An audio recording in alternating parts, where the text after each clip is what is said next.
Bonsoir une fois de plus, bonsoir chers étudiants, bonsoir à toutes les personnes qui nous suivent pour le module portant sur le droit maritime international. Donc la fois passée on était dans l'étude comparative entre ces deux grandes conventions, à l'occurrence la convention pour l'unification de certaines règles en matière d'établissement de connaissances, communément appelée convention de Bruxelles ou bien règle de la Visby, ou comme les anglophones Hague-Visby Rules, signé le 25 août 1924, entré en application le 2 juin 1931, et l'autre convention qu'on a appelée la Convention des Nations Unies sur le transport international de marchandises par mer, signé le 31 mars 1978, entré en application le 1er novembre 1992, communément appelée Convention de Hambourg. Alors on a fait l'étude comparative et raisonnée entre ces deux grandes conventions. On a fait cette étude comparative sur 10 points, sur 9 points, d'abord, excusez-moi, sur 9 points. Maintenant, on en vient au 10e point. Alors, cette fois-ci, nous allons parler du contrat de transport maritime. Nous avons parlé du connaissement, des types de connaissement, du contrat d'affrètement et des types d'affrètement, bien sûr. Alors, je commence déjà par le contrat de transport maritime. Il faut savoir que le contrat de transport maritime est défini comme étant l'acte par lequel une personne appelée armateur s'engage à assurer un déplacement au profit d'une autre personne appelée chargeur, moyennant rémunération appelée fret maritime, en utilisant un navire. Alors, le document qui matérialise le contrat de transport maritime entre l'armateur et le chargeur s'appelle le connaissement, ou en anglais Bill of Lading. Maintenant, plus tard, nous reviendrons sur les obligations de l'armateur, les obligations du chargeur, l'engin de transport utilisé qui est le navire, mais aussi les obligations qui est le capitaine du navire, mais aussi quelles sont les obligations du capitaine du navire. Donc, pour reprendre ce que je disais, le document qui matérialise le contrat de transport maritime entre l'armateur et le chargeur s'appelle le connaissement ou Bill of Lading en anglais. Alors, le connaissement est un document unique. Pourquoi? Parce que c'est le seul document en transport qui est négociable. C'est-à-dire que le connaissement est un titre représentatif de la propriété des marchandises. La personne qui détient l'original du connaissement est aussi propriétaire de la marchandise. Maintenant, nous allons voir que le connaissement joue plusieurs rôles. D'accord? Le premier rôle du connaissement, les rôles du connaissement, c'est un reçu de la marchandise. D'accord? On dit souvent que c'est la première fonction du connaissement, fonction historique. D'accord? Alors, reçu donc de la marchandise. Deuxième fonction, ce que j'ai dit tout à l'heure, un document négociable. D'accord? Il représente la marchandise, la personne qui détient l'original du connaissement et en même temps propriétaire de la marchandise. Et enfin, le connaissement est aussi la preuve du contrat de transport maritime. D'accord? Preuve du contrat de transport maritime définissant les obligations des parties, à savoir les obligations de l'armateur et les obligations du chargeur. Et vous savez que l'obligation du transporteur, le transporteur est soumis à une obligation de résultat consistant de sa part à déplacer les marchandises du point de départ au point de destination sans aucun dommage, sinon sa responsabilité est automatiquement engagée. Par contre, le chargeur a l'obligation de bien emballer la marchandise et de payer le prix du transport. Il faut savoir que le défaut d'emballage est une cause d'exonération aussi bien du transporteur que de l'assureur, bien sûr. Donc, les trois rôles du connaissement: reçu de la marchandise, mais aussi titre représentatif de la propriété des marchandises, donc négociable, mais aussi la preuve du contrat de transport maritime entre l'armateur et le chargeur. La force probante du connaissement. Alors, les connaissements que vous voyez ici, bail receipt for shipment, là ça veut dire connaissement, marchandise reçue pour embarquement. Ah oui, lorsque l'armateur accepte la marchandise au transport, il va vous remettre un connaissement, il va le remettre au chargeur. Le connaissement là, il y aura la mention receipt for shipment. D'accord? Il atteste la prise en charge de la marchandise et non encore de son expédition. D'accord? Ensuite, il y a le bail on board, connaissement on board. Là, cela signifie que les marchandises sont effectivement chargées à bord du navire et on apposera la date la date de signature. Donc, il faudra faire la distinction entre connaissement reçu pour embarquement et marchandise à bord du navire, bien sûr. Le bail clean veut dire simplement que la marchandise elle est nette de réserve. Pourquoi? Parce que lorsque l'armateur accepte la marchandise à transport, il doit faire ce qu'on appelle une reconnaissance visuelle. S'il a des doutes sur l'état de la marchandise, sur l'état de l'emballage, sur le nombre de colis, poids, volume, il doit émettre des réserves. Mais par contre, s'il n'a aucune contestation, il va remettre au chargeur un BLD clean, c'est-à-dire un connaissement net de réserve. Et les banques aiment bien les connaissements nets de réserve dans le contexte du crédit documentaire. Par contre, le BL2D veut dire que le connaissement est surchargé. Il comporte des réserves qui ont été émises par le transporteur maritime ou bien par la compagnie de navigation maritime. Et à l'arrivée, ça pourrait atténuer la responsabilité du transporteur maritime. Donc, ce qu'on appelle en grosso modo la force probante du connaissement. BL, Receipt for Shipment, BL on board, BL clean and BL2D. Les mentions sur le connaissement. Il y en a beaucoup. Hein. Peut-être que notre jour, on va présenter ici un connaissement qu'on va essayer de décortiquer, bien sûr. Il y aura le nom du transporteur, le nom du navire, destinataire de la marchandise, à savoir l'ayant droit, la forme de transmission que nous allons voir après, la personne à notifier à l'arrivée du navire. Hein. D'accord, nom du chargeur, port d'embarquement, port de débarquement, destination de la marchandise, quantité, poids, marque, ce qu'on appelle souvent dans le connaissement, description of goods, caractéristiques de la marchandise. D'accord. Les mentions freight payable at origin, bien freight payable at destination. D'accord. La mention originale et le nombre d'originaux, lieu d'établissement, hein, signature, connaissement, etc., etc. Il y a beaucoup de mentions figurant sur le connaissement. D'accord. Alors, les formes de transmission du connaissement. Je commence par le connaissement à personne dénommée, qu'on appelle connaissement nominatif.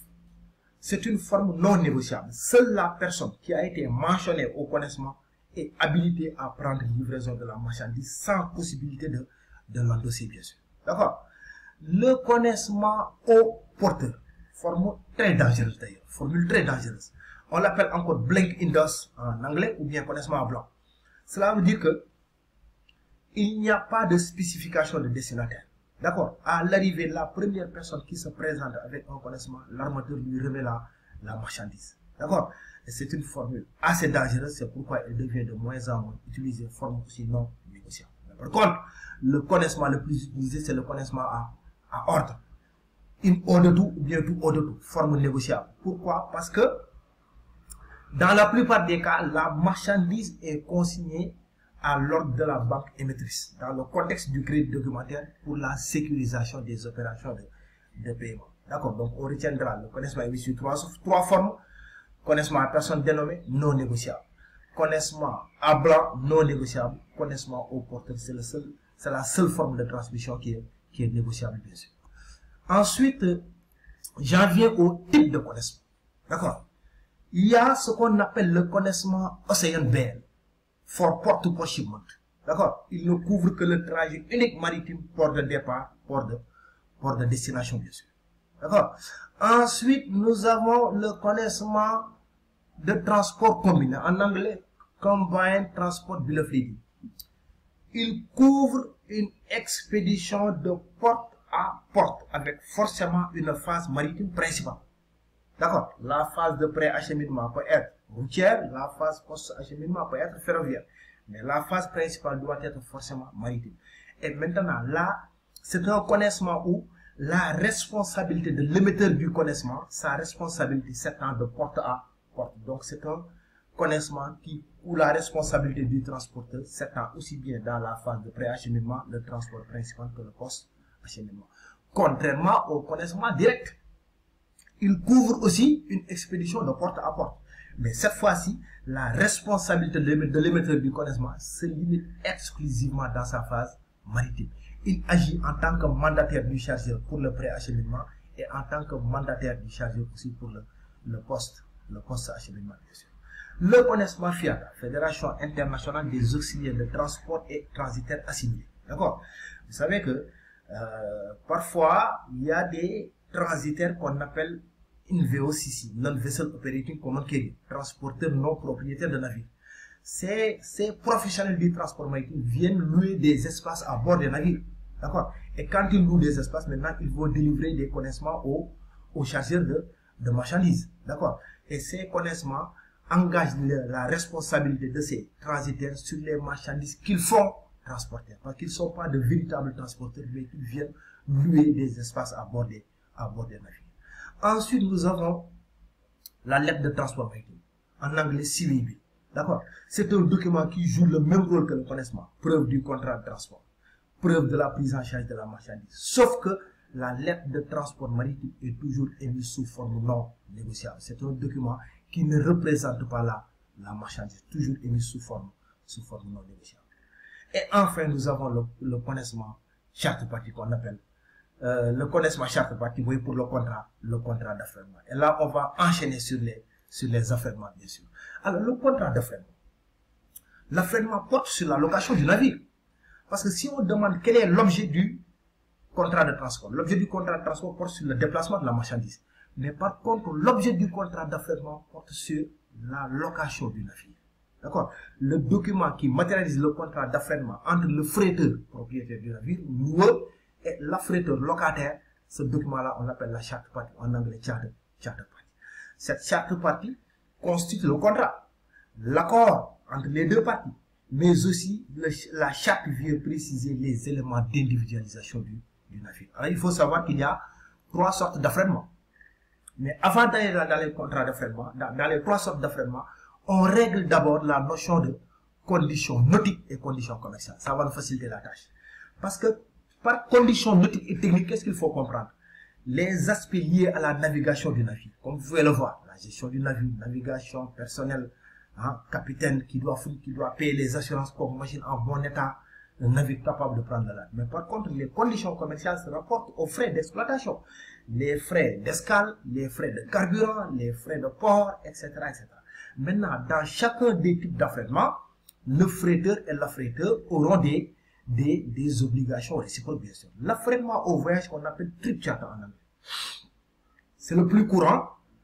Il concerne une cargaison bien déterminée et les ports de départ et de destination sont précisés à l'avance. D'accord? C'est le type d'affrètement où toutes les gestions sont gérées par le freiteur. Le freiteur assure la gestion nautique, technique et commerciale. La seule obligation de l'affréteur consiste à payer le prix de la location du navire, bien sûr. Et c'est le plus utilisé d'ailleurs. Mais par contre, l'affrètement à temps, en anglais time charter, il peut durer entre 6 mois et 2 ans. Là, les deux types de gestion sont partagés. Le freiteur, qui est le locataire, le freiteur, excusez-moi, qui est le loueur, s'occupe de la gestion nautique et technique. Il doit fournir capitaine, équipage, navire à prendre le large. Mais par contre, l'affréteur, qui est le locataire, doit assurer la gestion commerciale, à savoir payer les frais de port, payer les frais de provision, les frais de carburant, etc. Et enfin, l'affrètement convenu, comme son nom l'indique, en anglais bareboat charter. Ici, les deux types de gestion sont confiés à l'affréteur. La seule obligation du freiteur consiste à mettre un navire apte à prendre le large à la disposition de l'affréteur. Parce que c'est l'affréteur qui doit assurer cette fois-ci la gestion nautique, technique et commerciale, bien sûr. D'accord? Maintenant, il faut savoir une chose.